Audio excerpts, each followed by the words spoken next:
What's up, guys? I'm LQ. This is the LQ Review, and I'm here to give my spoiler-filled review of Star Wars Episode 9, The Rise of Skywalker.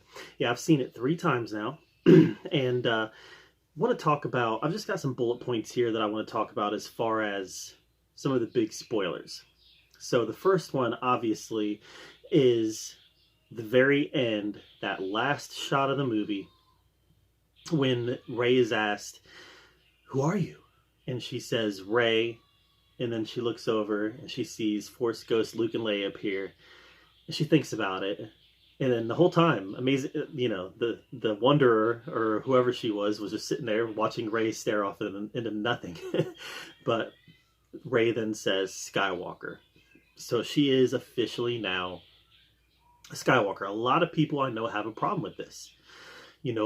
Oh, identity politics, you can't just say you're a Skywalker and be a Skywalker. All right, let's talk about adoption. All right, I have an adopted sister.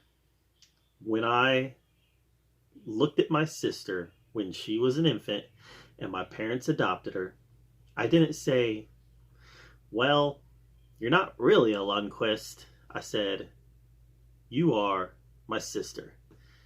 You have my last name now." But my last name is Lundquist, by the way, for those who don't know.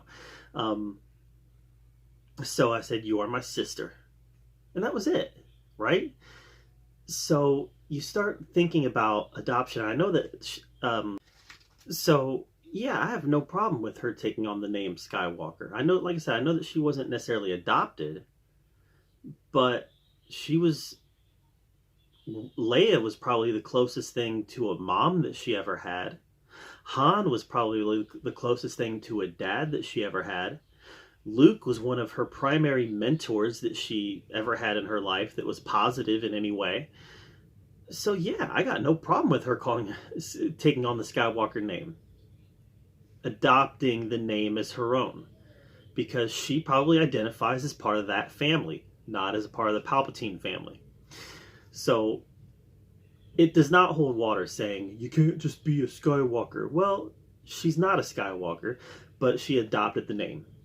She was adopted into the Skywalker family. If there was a such thing as space adoption, I bet Leia would have adopted Rey. I have no doubt about that. Seeing the relationship that they had, I have no doubt about that. Leia was Rey's master.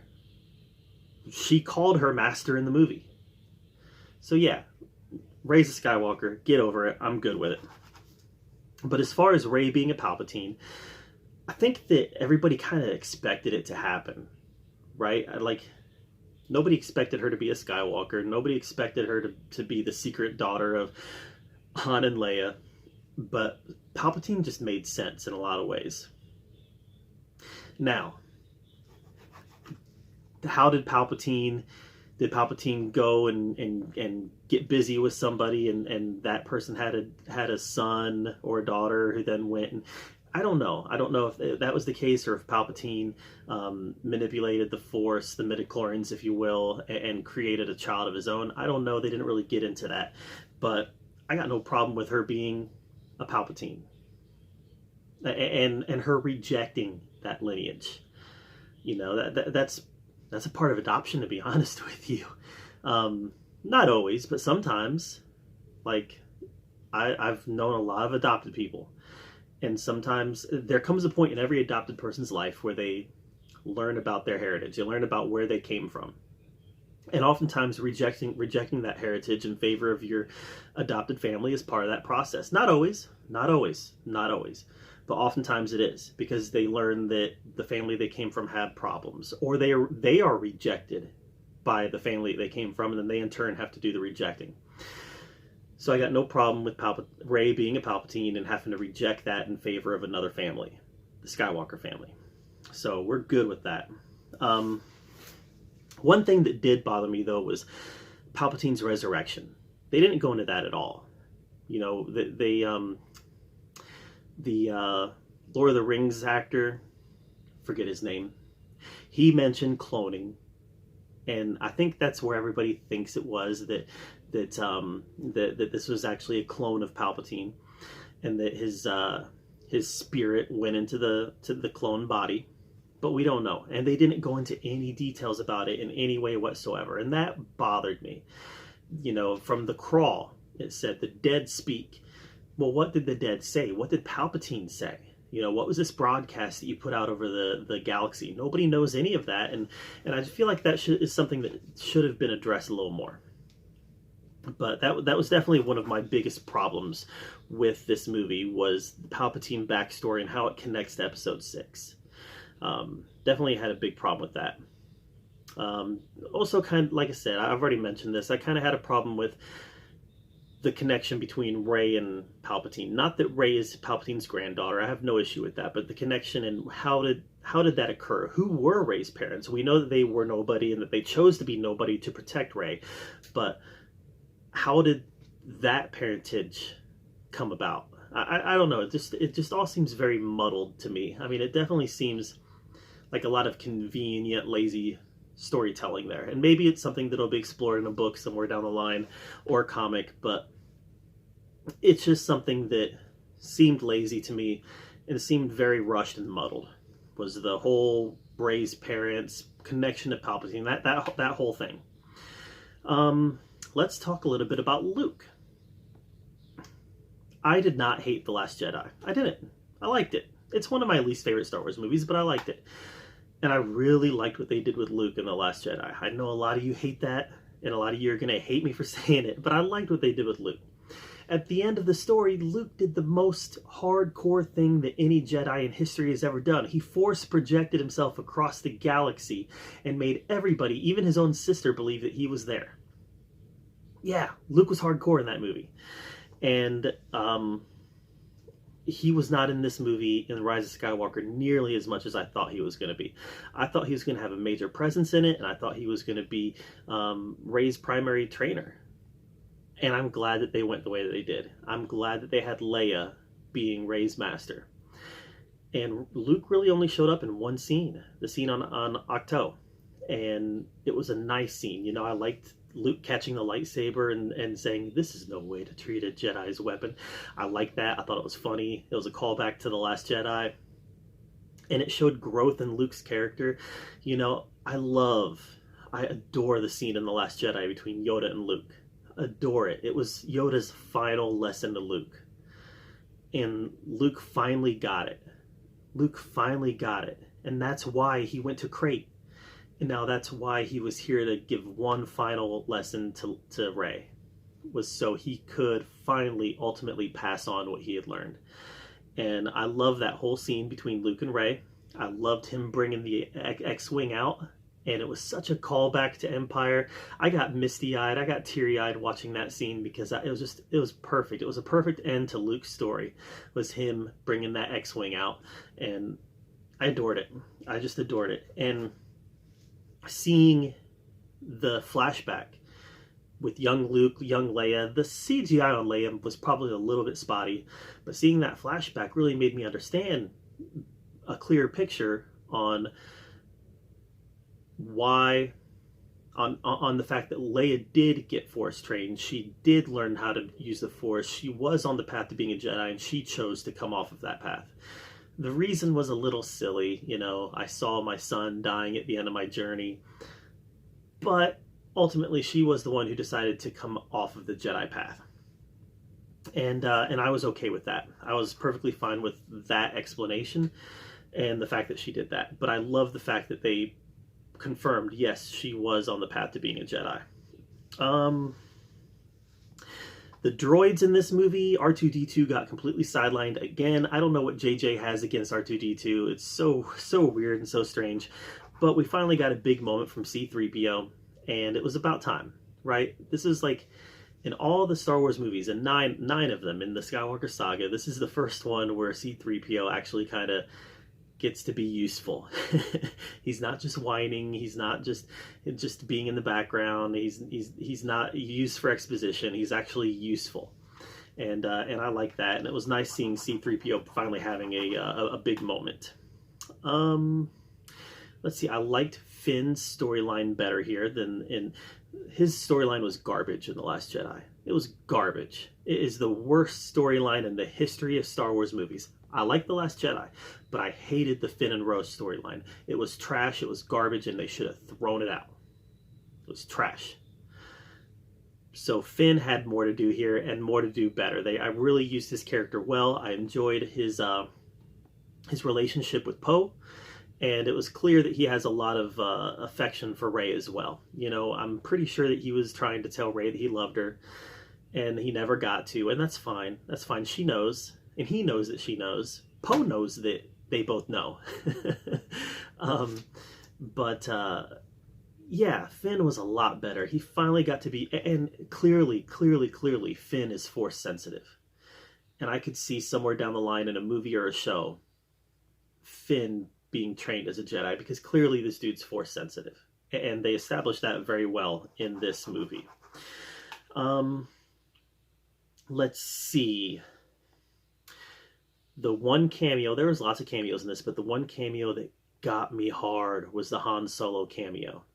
Oh man, I when he said, "Hey son," I was just, or "Hey kid," I was just like, "It's Han." And then we turn around and there's Harrison Ford.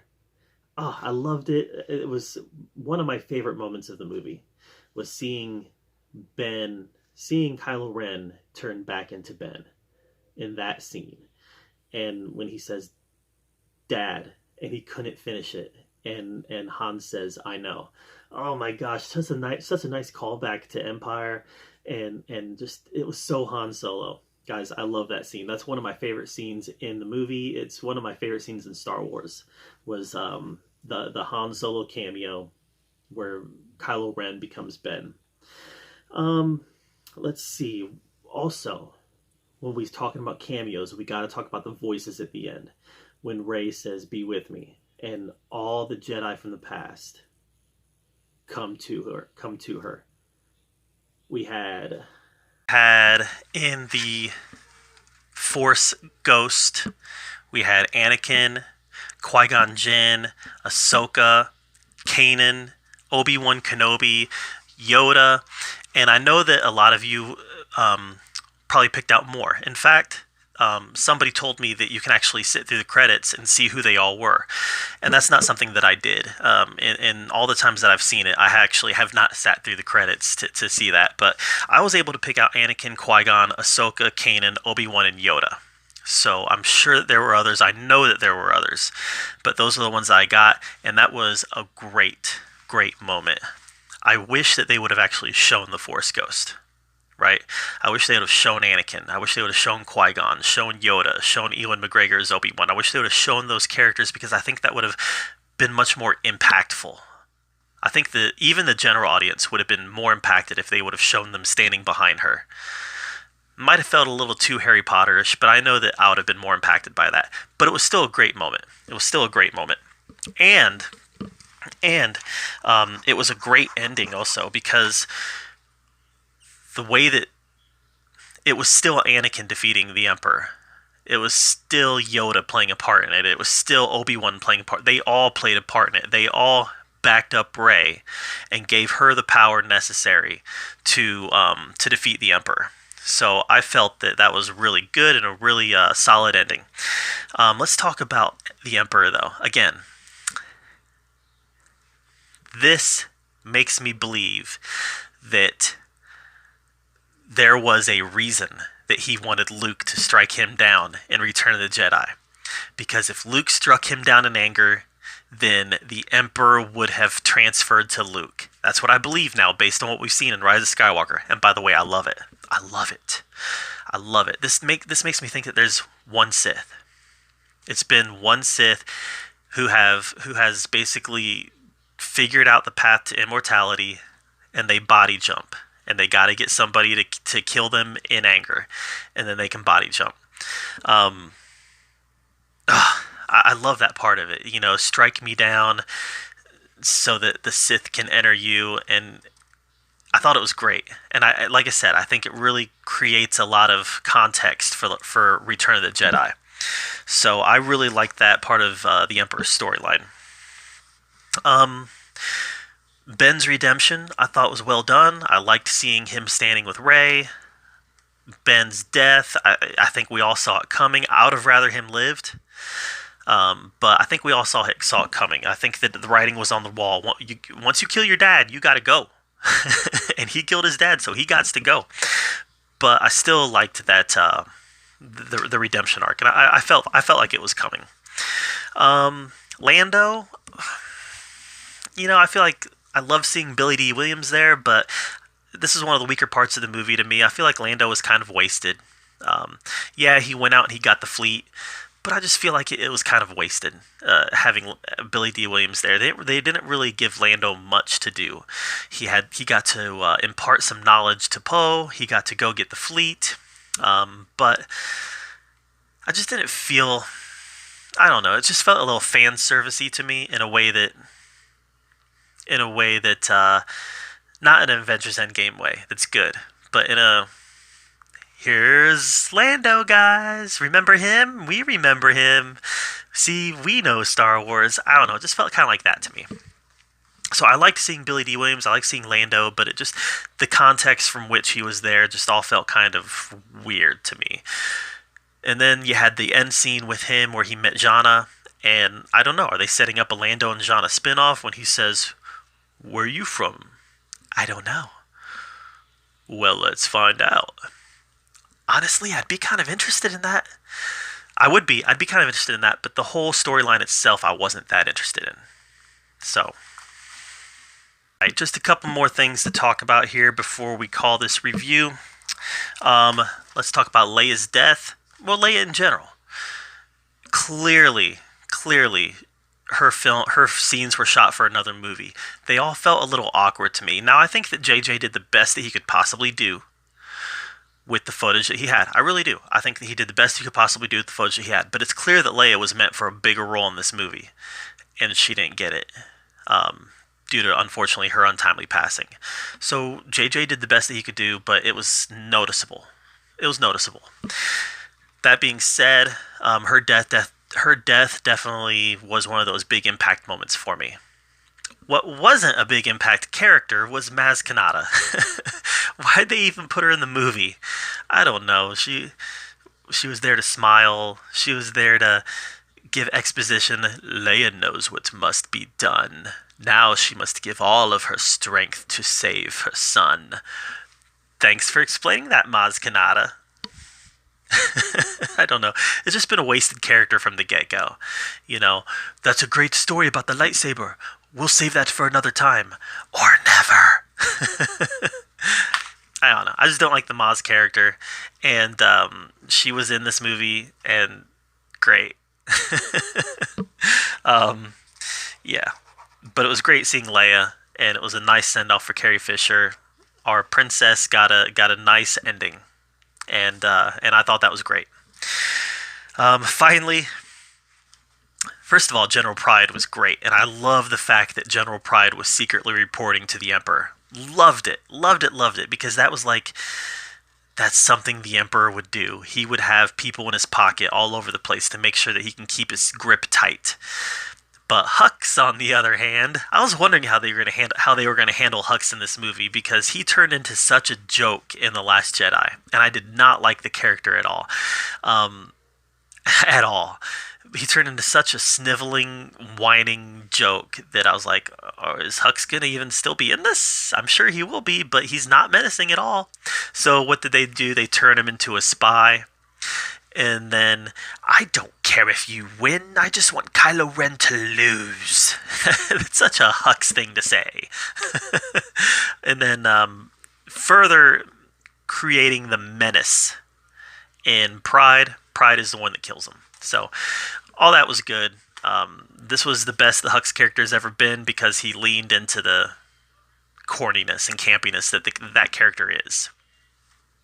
Speaking of the comedy was really good in this movie. This is one of the most comedic Star Wars movies that worked.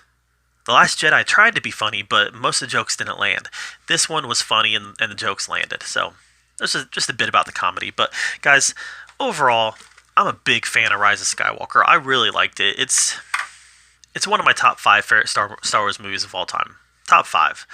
Haven't really figured out where it sits but that's how much I liked it. I really liked it a lot, and if you haven't seen it, I definitely suggest you go see it because I think you'll enjoy it. If you're a Star Wars fan, even if it's not it doesn't end up being one of your favorites ever, I do think you'll enjoy it because there's a lot to enjoy here. Yeah, it has some problems, and definitely the first half hour to 45 minutes are very rushed, very messy, very muddled, but once it hits its stride, it's really good and one of the better Star Wars movies. So, overall, what did you think of Rise of Skywalker? What did you think of some of my observations? Let me know in the comments down below. I'd love to hear what you have to say.